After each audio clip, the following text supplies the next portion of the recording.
that I just showed you, looking out toward the Washington Monument, which of course is an Egyptian obelisk.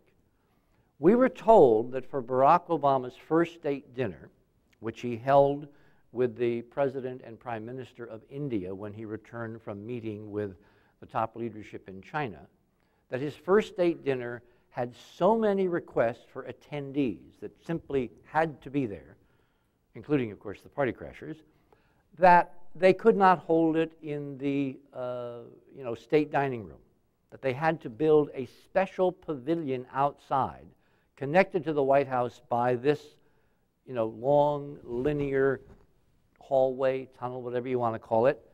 What does this pavilion look like? Exactly. And thereby hangs our entire model. Obama is, in fact, living out the essence of what the presidency of the United States was envisioned to be, if I am correct, by the founding fathers, and it is now time for that aspect of the presidency to come to the fore. The reason it's time is because, of course, of this. Now, as most of you may know, Robin and I were deeply involved in the NBC preparation of a 2-hour special to be aired on Sci-Fi, which, of course, is also owned by NBC Universal. And it was the news division of NBC which actually did the special, which is certainly a cut above a lot of other documentaries on this topic. And I was very challenged to see if, in fact, the information that I was prepared to provide to the production company would wind up on the screen. And I'm gratified to say that a lot of it, in fact, did. If I must say so, I think that the 2012 Sci-Fi special, which first aired on November 8th and then ran, I think, 3 times more, with the last airing on the 21st of December of last year, which, of course, is the solstice, someone was thinking, is probably the most in-depth documentary on the subject to date. There is a lot more to tell, there's a lot more to relate, a lot more to put in context, but if you want to get a pretty good handle on what we think is going on in 2012 and might go on, I would suggest that you either find it on YouTube or you send NBC an email and say, for God's sake, bring out a DVD, because for some reason they did not want to do a DVD of this program, and that struck me as a little bit strange. It probably has to do with the fact that certain aspects of the program they wanted to air those 4 times and never more, as Edgar Allan Poe once said. We'll see. I think public pressure, if enough people email, they may change that and put out the DVD, which would be important to have in context to the rest of what is going to be occurring and taking place. Beyond that, other signs in our culture, in our society, that we're coming to something interesting, and that those in power have known about this for quite some time, can be seen by just reading headlines. This one, for instance, from the 12th of January. Doomsday seed bank to be built. Now, in 2006, it was suddenly announced that there was a plan to build in northern Norway, which is about as far north as you can get and not get your feet wet, a huge, elaborately prepared and carefully stored archive of seeds of genetic material, plant material, from literally all around the world. Thousands upon thousands of species collected from tropics, temperate zones, northern hemisphere, southern hemisphere, stored in this seed bank, and it has become known as the Doomsday Seed Bank. This is, in fact, where it is supposed to be located, and is, in fact, located on the Svalbard Islands. This is Norway here. Norway owns this island, and as you can see, if you move just a little bit further north, there you are at the North Pole. Now, that's interesting because if you lose all your power, if you lose electricity, if you're not running on nuclear energy, if you're basically creating something that will survive by itself in the environment that is to come, depending upon your modeling of what might happen vis-a-vis 2012, you'd want to put something like this in a place where it's very cold, where the permafrost and the temperatures in the environment will keep the seeds in pristine condition without any technological assistance for hundreds or maybe even thousands of years. And that seems to be exactly what they've done. So now we move to 2008, the 31st of January, and the first assignment of seeds arrives.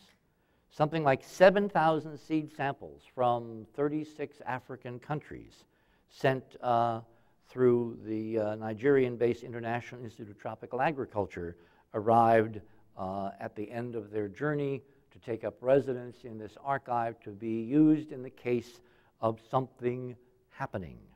And this is a quote from the actual story that was published on the BBC on the 31st of January. The vault is intended to act as insurance so that food production can be restarted anywhere in the world after a regional or global catastrophe. Now, think about that.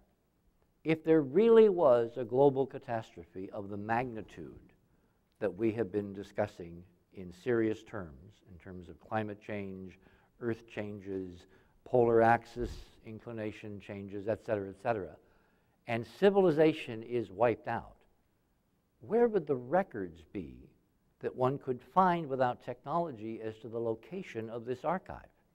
And how would one get from anywhere on Earth, those few survivors who might be left, to reach that northern island so far north of Norway that you basically need a kayak to get there?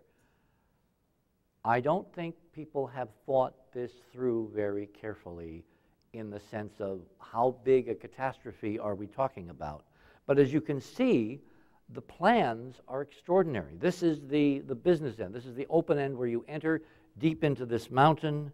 You then go down, a couple of thousand feet to these chambers that have been prepared, cut inside this mountain, rock cut, so they will be relatively impregnable to earthquake or volcano or, gosh knows what.